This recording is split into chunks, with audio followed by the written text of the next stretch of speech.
History வந்து கூகுள்லயே இல்லைன்னா யாருக்குமே அந்த இடம் எங்க இருக்குன்னே தெரியாது.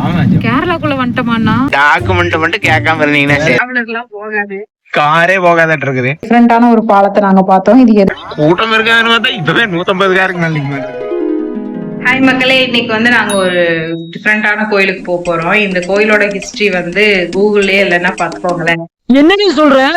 வாங்க வீடியோக்குள்ள போலாம். நாங்க என்ன கோயிலுக்கு போறோம்னு எங்க கூடவே வந்து பாருங்க. இன்னொரு முக்கியமான விஷயம் என்னன்னா, இந்த காருக்குள்ள இருக்கிற யாருக்குமே அந்த இடம் எங்க இருக்குன்னே தெரியாது. இது வரைக்கும் நாங்க யாருமே போனதே இல்ல. ஃப்ரெண்ட்ஸ் சொன்னதை வச்சு, அதுக்கப்புறம் கூகுள் மேப் வச்சுதான் இப்ப நாங்க வந்து டிராவல் பண்ணி போய்கிட்டே இருக்கோம். எங்களுக்கு எல்லாருக்குமே பயங்கர எக்ஸைட்டடா இருந்தது. ஏன்னா எங்களுக்கு சொன்னவங்க எல்லாருமே அவ்வளவு ஆச்சரியமா தான் சொன்னாங்க. இந்த கோயில்ல வந்துட்டு புரட்டாசி மாசம் வர்ற 5 சனிக்கிழமையுமே வந்து பூஜை நடக்கும். அதுலயும் ஸ்பெஷலா 3வது சனிக்கிழமை வந்து ரொம்பவே விசேஷமா இருக்கும் அப்படின்னு சொல்லி சொன்னாங்கன்னு தான் இன்னைக்கு டேட் சூஸ் பண்ணி நாங்க எல்லாம் கிளம்பியிருக்கோம். இவ்வளவு நேரம் பேசிட்டு நாங்க எங்க போறோம்ன்றத சொல்லவே இல்ல. பொள்ளாச்சி பக்கத்துல இருக்கிற மீனாட்சிபுரம் பக்கத்துல ராமர் பண்ணைக்கு தான் போயிட்டு இருக்கோம். அது பொள்ளாச்சின்னா சொல்லவே வேண்டியது இல்ல. பச்சை பசேல்னு அவ்வளவு அழகா இருந்தது. அதனாலதான் ஜிஎன்ஆ கிட்ட கொஞ்சம் வம்பிழுத்துட்டு இருந்தேன், நம்ம இங்கேயே செட்டில் ஆயிரலாம்னா உங்களுக்கு இங்கேயே பொண்ணு பாக்கலாம் அப்படின்னு சொல்லிட்டு. இந்த ஊர்ல பொண்ணு பாருங்க ஜிஎன்ஆ. வெளிநாடு போயிடலான்னு இருக்கிறேன். இந்த ஊர்ல பொண்ணு பாக்கணும்னா அந்த ஊர்ல குறைஞ்சபட்சம் ஒரு 15 ஏக்கரை வச்சிருக்கணும். இந்த கேட்ட தூரத்துல இருக்கிறது நம்மளுதான். டாக்குமெண்ட் மட்டும் கேட்காம இருந்தீங்கன்னா சரி. இப்படியே மாத்தி மாத்தி கலாய்ச்சிட்டு நாங்க பொள்ளாச்சியே வந்துட்டோம். வந்த சலுப்பே தெரியல, அவ்வளவு பசுமையா இருந்துச்சு. நாங்க சூஸ் பண்ண ரூட் வந்து பாத்தீங்கன்னா, மலுமிச்சம்பட்டியில இருந்து சூளக்கல் வந்து, சூளக்கல்ல இருந்து மன்னூர், கோபாலபுரம், மீனாட்சிபுரம் இந்த ரூட்ல தான் நாங்க போனோம். போற வழியில இந்த ரிவர் இருந்துச்சு, பார்க்கவே சூப்பரா இருந்தது. இந்த ஊர் பேர் அம்பராம்பாளையம்.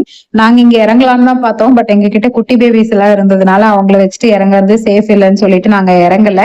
நீங்க பேச்சுலர்ஸா வரீங்க, கப்பிள்ஸா வரீங்கன்னா கண்டிப்பா இந்த இடத்த ட்ரை பண்ணி பார்க்கலாம். சூப்பரா இருந்துச்சு இடம். இங்க ஒருத்தர் நின்று துவைச்சிட்டு இருக்கிறாரு, இங்க ஒருத்தர் குளிச்சுன்னு இருக்கிறாரு. தண்ணி பழிச்சுன்னு போகுது. கேரளாக்குள்ள வந்துட்டோமான்னா இதை தாண்டி கொஞ்ச தூரத்திலேயே இந்த மாதிரி டிஃப்ரெண்டான ஒரு பாலத்தை நாங்க பார்த்தோம். இது எதுக்காகன்னு எனக்கு தெரியல. இந்த ஏரியால இருக்கிறவங்க இதை பத்தி தெரிஞ்சது அப்படின்னா எனக்கு கமெண்ட்ல சொல்லுங்க. நாங்க இருக்கிற ஏரியால இருந்து இந்த ரூட் எங்களுக்கு கொஞ்சம் பக்கமா இருந்ததுனால இந்த வழியா நாங்க போறோம். நீங்க வந்து கூகுள் மேப்ல ராமர் பண்ணை பொள்ளாச்சின்னு போட்டீங்கனாலே மேப் கரெக்டா காமிக்குது. நீங்க அதை பேஸ் பண்ணி நீங்க ரூட் சூஸ் பண்ணி போங்க. இந்த கோயிலோட ஸ்பெஷாலிட்டி என்னன்னு பாத்தீங்கன்னா, புரட்டாசி மாசம் 5 சனிக்கிழமையும் இந்த கோயில் வந்து விசேஷமா இருக்கும்னு நான் சொல்லியிருந்தேன் இல்லையா. இந்த 3வது சனிக்கிழமை வந்து பச்சை ஓலப்பந்தல் வந்து போடுவாங்க.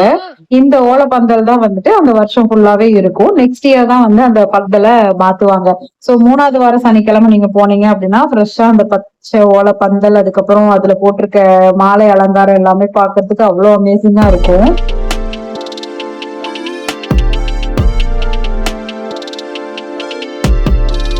இந்த பூவோட பேர் என்னன்னு கரெக்டா சொல்லுங்க பாப்போம். போகாது, காரே போகாதட்டு இருக்குது. கோயிலுக்கு 2 கிலோமீட்டர் முன்னாடி வரைக்குமே ரோடு நீட்டா தான் இருந்தது. இந்த கொஞ்ச தூரம் மட்டும்தான் இந்த மாதிரி சேரும் சகதியுமா இருந்துச்சு.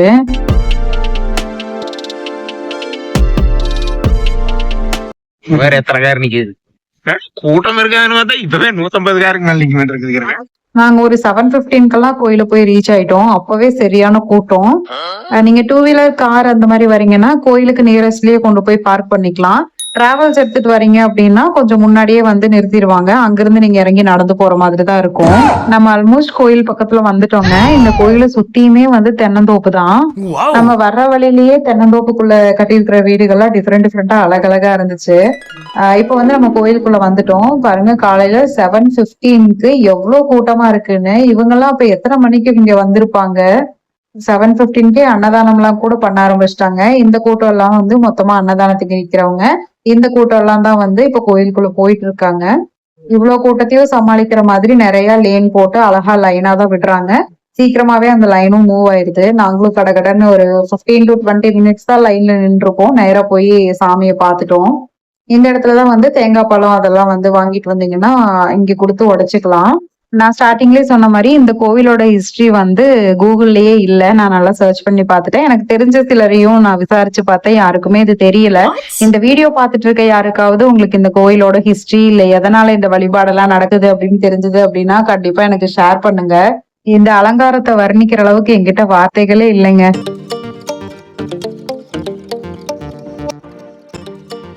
ஃபைனலி அந்த பச்சை ஓலைப்பந்தலை நம்ம பார்க்க போறோம். பாருங்க எவ்வளவு அழகா பண்ணிருக்காங்கன்னு. மாலை பூ எல்லாமே வச்சு ராமம்லாம் போட்டு டிசைன் பண்ணிருக்காங்க.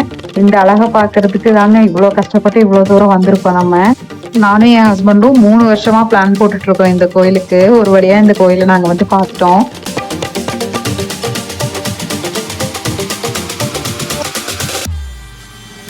அது மட்டும் இல்லாம நிறைய மக்கள் வந்து இங்க நேர்த்திக்கடன் செலுத்திட்டு இருந்தாங்க. அதுக்கான பொம்மைகள் எல்லாம் கூட இங்கேயே விக்கிறாங்க. நம்ம இங்கேயே வாங்கி நேர்த்திக்கடன் எல்லாம் செலுத்திக்கலாம்.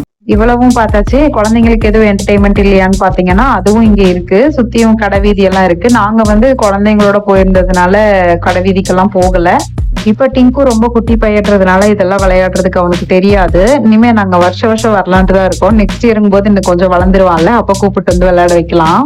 அப்படியே நாங்களும் சாமியெல்லாம் கும்பிட்டுட்டு கிளம்பிட்டோம். அம்மா இந்த டச் மீ நாட் கொண்டு வந்து டிங்கு கிட்ட காமிச்சு விளையாடிட்டு இருந்தாங்க. நம்ம உள்ள வரும்போது இருந்த கிரௌடை விட வெளியே போகும்போது கிரௌட் இன்னுமே ரொம்ப அதிகமாயிடுச்சு. சோ வெளியே வரும்போது எங்களுக்கு வந்து நம்ம வந்த வழியில அனுப்பல, அதை வந்து ஒன் வே பண்ணிட்டாங்க. அதுக்கு பதிலா வேற ஒரு ரூட் திருப்பி விட்டு இருந்தாங்க. அது வழியா நாங்க போனோம். பட் ஆனா ரோடு வந்து சேர்றதுக்கே ஒரு மணி நேரம் கிட்ட சுத்த வேண்டியதாயிடுச்சு. இந்த பார்க்கிங் கான்ட்ராக்ட் எடுத்திருக்கிறவங்க இந்த வீடியோ பார்த்துட்டு இருந்தாங்கன்னா கொஞ்சம் போர்டெல்லாம் வச்சா நல்லா இருக்கும்னு நான் சஜஸ்ட் பண்ணுவேன். ஏன்னா வெளியே வரதுக்கே வழி தெரியாம நாங்க ரொம்ப நேரம் சுத்திட்டோம். அவ்வளவுதாங்க. இந்த வீடியோ உங்களுக்கு ரொம்ப இன்ஃபர்மேட்டிவா இருந்திருக்கும்னு நான் நினைக்கிறேன். நெக்ஸ்ட் இயர் நீங்களும் இந்த கோயிலுக்கு போய் ட்ரை பண்ணி பாருங்க. இந்த வீடியோ பிடிச்சிருந்துச்சுன்னா லைக் அண்ட் சப்ஸ்கிரைப் பண்ணுங்க. தேங்க்யூ.